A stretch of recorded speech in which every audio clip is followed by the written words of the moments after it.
Veamos un último ejemplo de máquina de estado implementado a compuerta pura. Vamos a diseñar un control electrónico para una caja fuerte. La caja fuerte tiene una señal que nos permite abrirla o cerrarla, que va a controlar una traba de puertas, pero le vamos a hacer una interfase digital con un teclado, un típico teclado que tenga los números del 1, 2, 3, 4, 5, 6, 7, 8, 9, el 0 y una tecla asterisco, ¿sí? Que la llamamos DA, como para iniciar toda la secuencia de ingreso de la clave. Cada uno de estos botones los vamos a conectar a la entrada de un encoder y el encoder nos va a generar cuál es el valor que corresponda. Por ejemplo, si apretamos el 0, nos va a generar un 0000. Si apretamos el 1, nos va a generar un 0001. Si apretamos el A, nos va a generar el 1010 para indicar el 10. Ahora, cada vez que presionemos una tecla, también se va a producir un pulso de clock de forma tal de que cuando ingrese la tecla a la máquina de estado, también ingresa un pulso de clock que vamos a utilizar para verificar cuál es la tecla para que la máquina de estado se mueva en función a la tecla que acaba de ingresar. Luego tenemos un reset con el Power On Reset, solamente para poner esto en el estado inicial. Vamos a mostrar el estado, porque cuando lo estemos ejecutando dentro de esta caja negra no vamos a ver qué es lo que está pasando. Así que en paralelo sacamos el estado, aunque esto no es una salida típica de una máquina de estado, pero lo hacemos para cuando estamos simulando ver cuál es el estado en el que nos encontramos. Y la señal de puerta, que cuando está en uno va a permitir abrir la puerta y si no, no permite abrir la puerta. La clave que vamos a reconocer es fija y va a ser 6502. Así que la secuencia va a ser, vamos a comenzar apretando DA como para empezar a introducir la clave y luego ponemos 6502 y se debería abrir la puerta. Así que empezamos haciendo el diagrama de transición de estados. Siempre que trabajemos con una máquina de estado hay que hacer el diagrama de transición de estados. En este diagrama vamos a tener un estado inicial que cuando se produzca el Power On Reset nos va a dejar en ese estado inicial, que es el estado 0, y nos vamos a quedar en este estado 0 mientras la tecla que ingrese no sea igual a asterisco. Cuando la tecla sea A, entonces vamos a transitar al estado 1. Pero mientras ingrese cualquier otra tecla nos vamos a quedar en el estado de reset 0. Ahora, cuando ingresa la primera A, lo que tenemos que hacer es validar la entrada. Y la entrada es 6502. Así que si tenemos un 6, vamos a pasar al estado 2. Si estamos en el estado 2 y hay un 5, vamos al estado 3. Si estamos en el estado 3 y hay un 0, vamos al estado 4. Si estamos en el estado 4 e ingresa un 2, vamos a un 5. Y acá en este 5 es donde vamos a habilitar la puerta. Después, cualquier otro valor que ingrese, por ejemplo, estamos en el estado 1 y con un 6 sabemos que vamos al estado 2. Con algo que sea distinto a 6, entonces vamos a ir a este estado 6, que es un estado donde nos vamos a quedar hasta que se vuelva a apretar la tecla asterisco como para volver a ingresar la combinación nuevamente. Cualquier otra cosa que no sea asterisco nos va a dejar en este estado 6 permanentemente. Vemos que si ingresó, por ejemplo, 6, pero después no ingresó el 5, sino que ingresó cualquier otra cosa que no sea 5, entonces vamos a ir a este estado 6, ya que a partir de ahí puede ingresar cualquier cosa que ya la clave no va a ser válida. Lo mismo pasa en el estado 3, si ingresó 6, 5, pero después no ingresó 0, entonces vamos a ese estado 6, que es el estado donde la clave es inválida. Lo mismo si estamos en el estado 4 y no ingresa el 2 final, con algo que no sea 2, vamos a ir al estado 6 y ahí se va a quedar. Así que tenemos 7 estados. Estos 7 estados los representamos con 3 bits y hay 10 entradas, aunque están codificadas, así que tenemos 4 bits de entrada. Así que tenemos 128 combinaciones en la tabla de verdad que tenemos que manejar para implementar la tabla de verdad de transición de estado de esta máquina de estado. Así que vemos que es esto que parece ser un circuito bastante sencillo de implementar, es bastante laborioso, ya que tenemos que armar la tabla de transición completa, y la tabla de transición completa son 128 combinaciones. Y tenemos que hacer esas 128 combinaciones para cada uno de los 3 bits del nuevo estado. Así que vamos a tratar de engancharle una vuelta a esto utilizando algunas entradas más creativas. Si bien con el encoder nosotros tenemos 4 bits de entrada, ya sabemos que de los 4 bits de entrada no vamos a usar todos, porque tenemos los dígitos del 0 al 9, tenemos la A, ¿sí? Que es el asterisco, pero después la B, la C, la D, la E y la F no las vamos a utilizar nunca. Así que generar entradas en la tabla de verdad para eso mucho no nos importa porque no tenemos esas entradas posibles. Pero aparte fijémonos que cuando estamos haciendo transiciones, por ejemplo, estamos en el estado 5. Y acá lo que estamos detectando es, si ingresó un 5 cambiamos a un estado. Pero después no ponemos una flecha para cada una de las combinaciones posibles que nos llevan al estado 6. Directamente lo representamos esos como no 5. Y bueno, hagamos esto. Generemos una compuerta que nos detecte si es 5 la entrada, que no es otra cosa más que poner una compuerta AND que valide si la entrada es 5, y en paralelo pongamos un NOT con una nueva salida, con una nueva entrada virtual, que le vamos a poner no 5. Y entonces cuando esto esté en 1, quiere decir que estamos en no 5. Así que en vez de usar estado y entrada que teníamos antes, ahora vamos a crear un montón de entradas virtuales. Estas entradas virtuales van a coincidir con las transiciones, con los valores que nos hacen transicionar en la tabla de verdad. Y fíjense que no son tantas, porque la clave era 6502. Y tenemos si es A o no es A. Pero todas estas combinaciones tampoco nos interesa que si ocurren o no ocurren a la vez.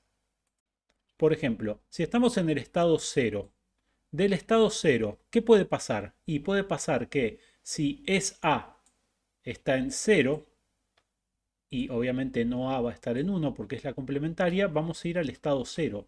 Lo que pase con todas estas otras entradas virtuales no nos importa.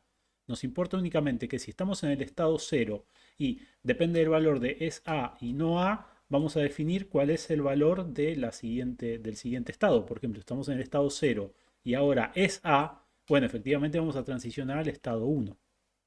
Así que vamos a reescribir la tabla de transición de estados, donde tenemos nuevamente el estado actual, y ahora la entrada E ya no la vamos a validar para todos los casos, sino que únicamente vamos a poner las transiciones que están representadas acá en el diagrama.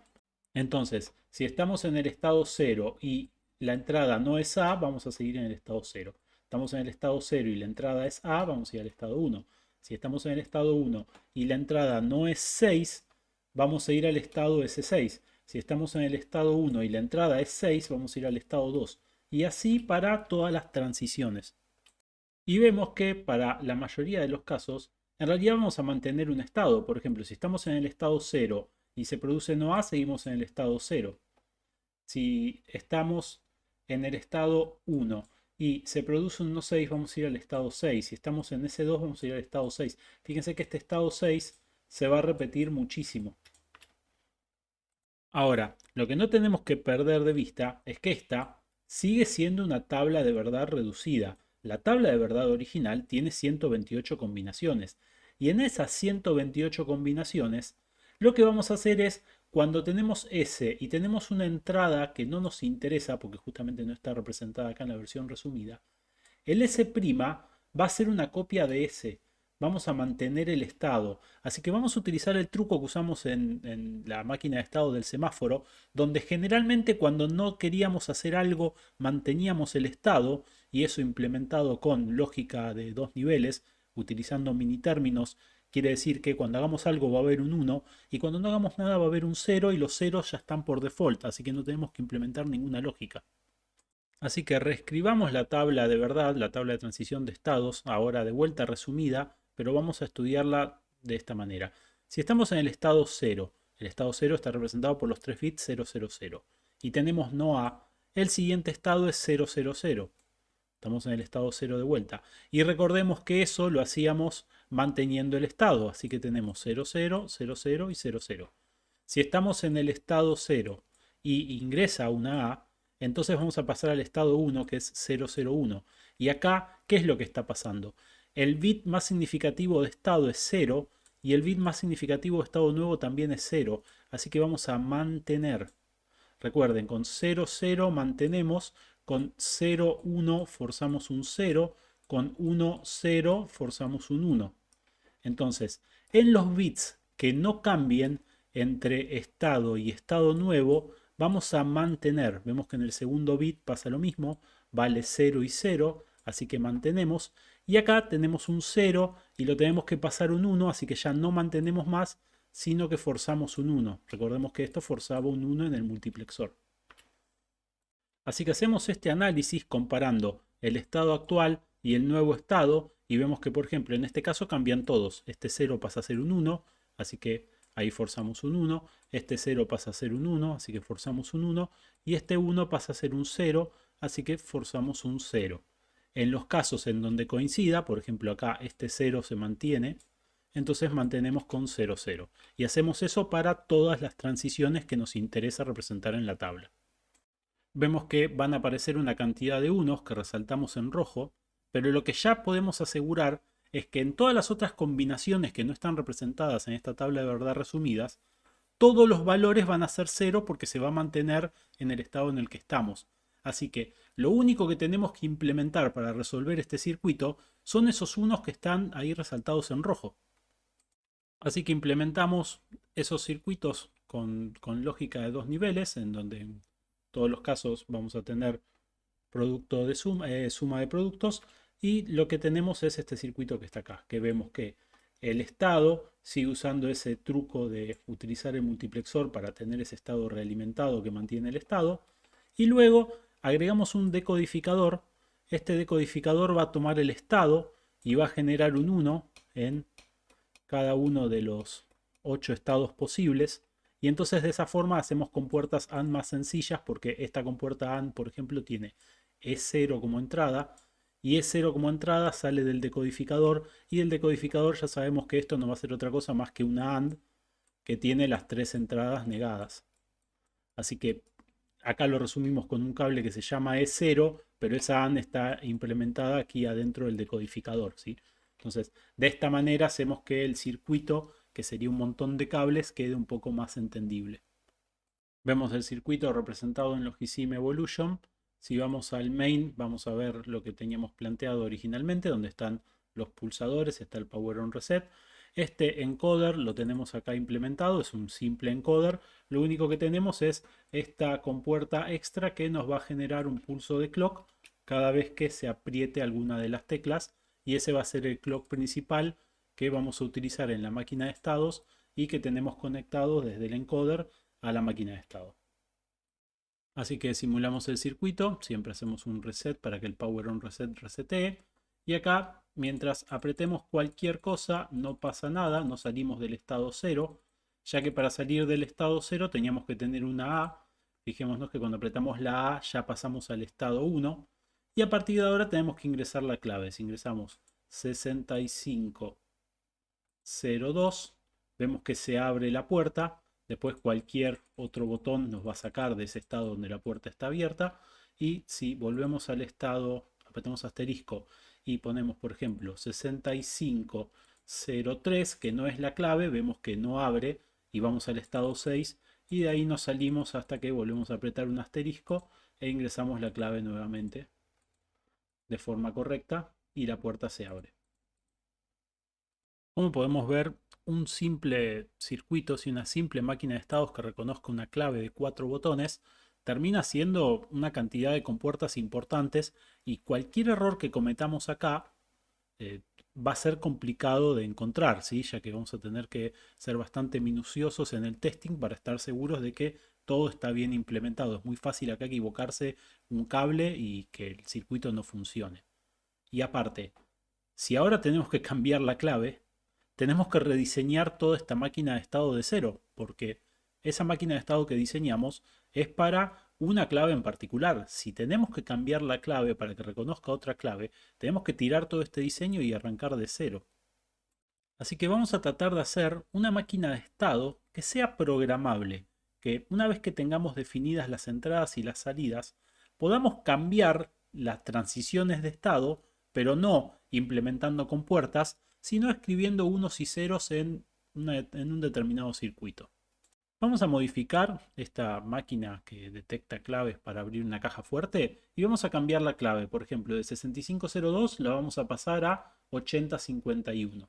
Así que ahora la transición es distinta. Vamos a llegar con 8051 y fíjense que los valores de esas entradas virtuales ahora van a ser otros, no van a ser exactamente los mismos que teníamos antes. Así que sería muy laborioso tener que rearmar todo esto de vuelta.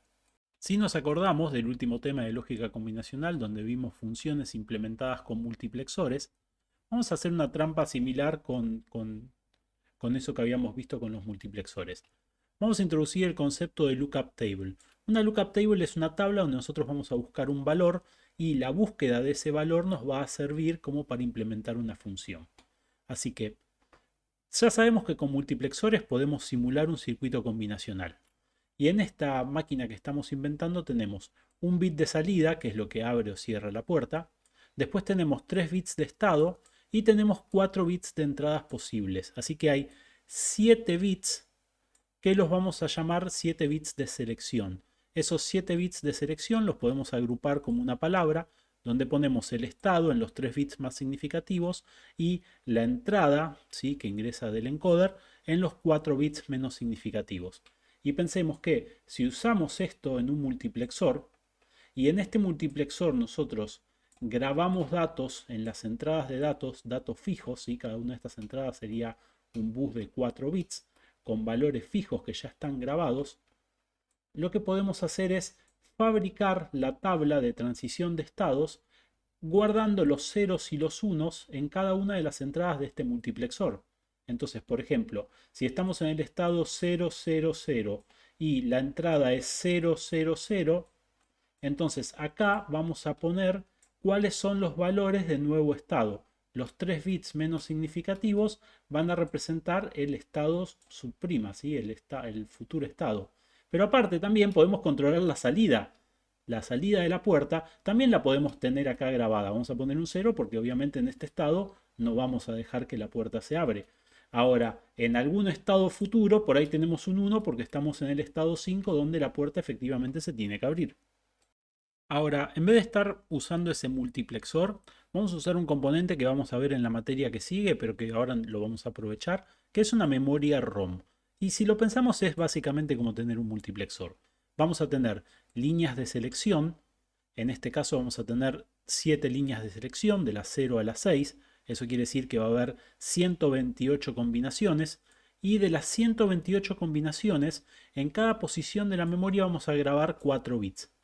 Entonces, acá lo que vamos a tener es como si fuera un multiplexor de 128 entradas de datos, cada una de las entradas de datos es de 4 bits, y dependiendo lo que pongamos en la entrada, lo que se conoce como el bus de direcciones, en este bus de direcciones vamos a poner una dirección y la memoria ROM nos va a entregar un valor que tiene almacenado para esa dirección de memoria en particular, y eso lo vamos a tener en la salida. Entonces, esa dirección va a estar compuesta con el estado en sus 3 bits más significativos, 6, 5 y 4, y el valor del encoder en sus 4 bits menos significativos, 3, 2, 1 y 0. Y lo que vamos a obtener de ahí es el nuevo estado y el valor de la apertura de puertas ya directamente. Así que vemos que ahora este circuito queda muy simple, porque tenemos el valor del estado que ingresa, que sale de los flip-flops, el nuevo estado, que es el que ingresa a los flip-flops, ya no tenemos más eso del multiplexor realimentado ni nada complicado, el nuevo estado sale directamente de la memoria, la puerta la controlamos directamente de la memoria y lo único que necesitamos tener es el clock y el reset. Cuando en Logisim editamos el contenido de esta memoria, lo que vamos a tener es que nos va a presentar esta matriz que está acá. Y en esta matriz, cada una de las posiciones tiene un valor en hexadecimal, ya que recordamos que son 4 bits que se almacenaban, 128 por 4. Y la forma en la que está organizada es la siguiente. Las direcciones aparecen aquí en esta columna de la izquierda. Y lo que aparece aquí es el contenido de a 16 hexadecimales. Si recordamos cómo habíamos agrupado los bits, los 4 bits menos significativos de la dirección coincidían con el valor que ingresaba del encoder y los 3 bits más significativos aparecen como el estado. Entonces, en esta columna lo que estamos representando es cuál es el estado en el que nos encontramos.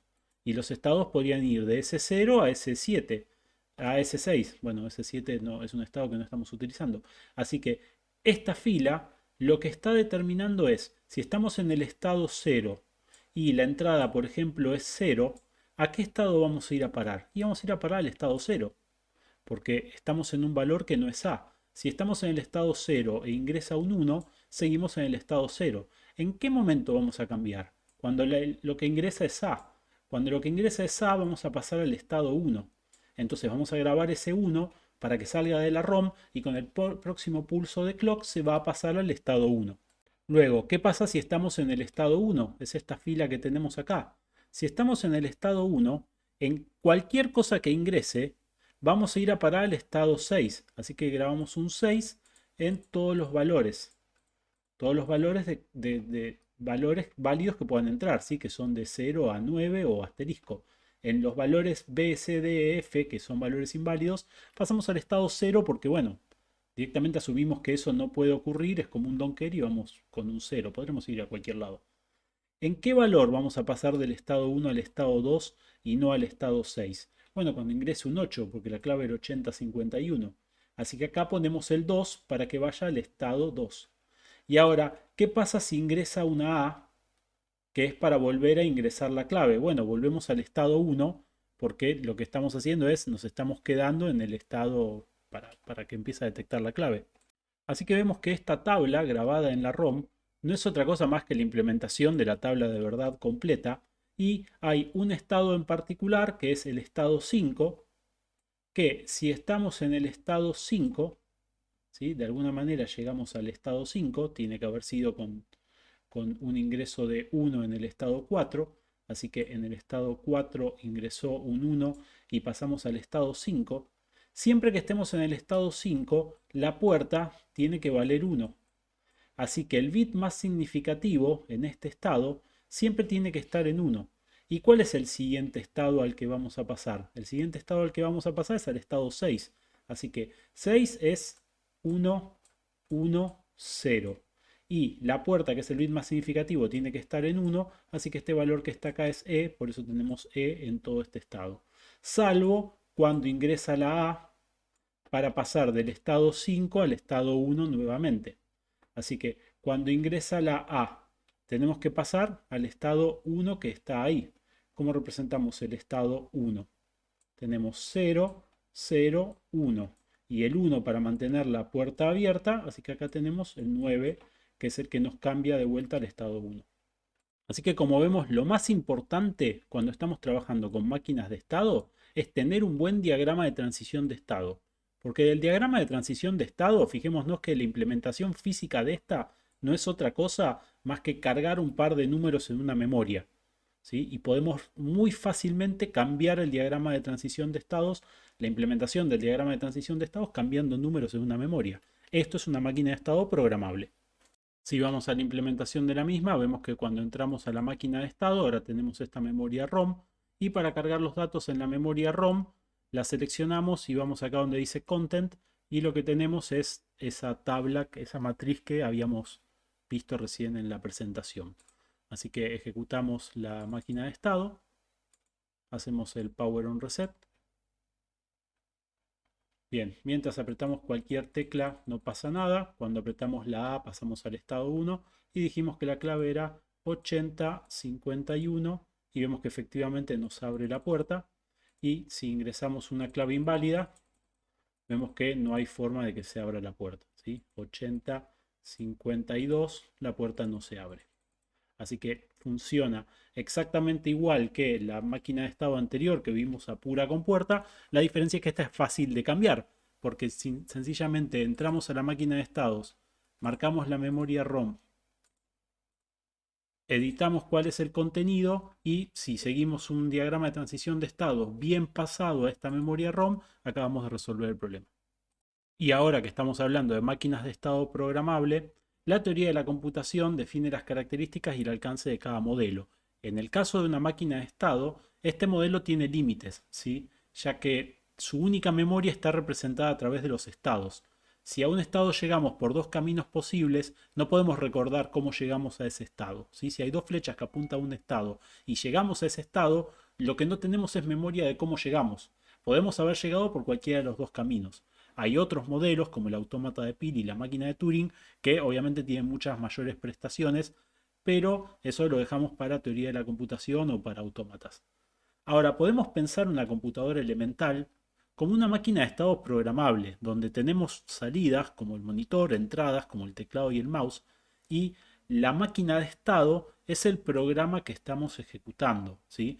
Las salidas y entradas son recontra estándares en una computadora, ya que es un monitor, un teclado y un mouse, no tenemos las lámparas de un semáforo, pero el programa se vendría a comportar como una máquina de estado.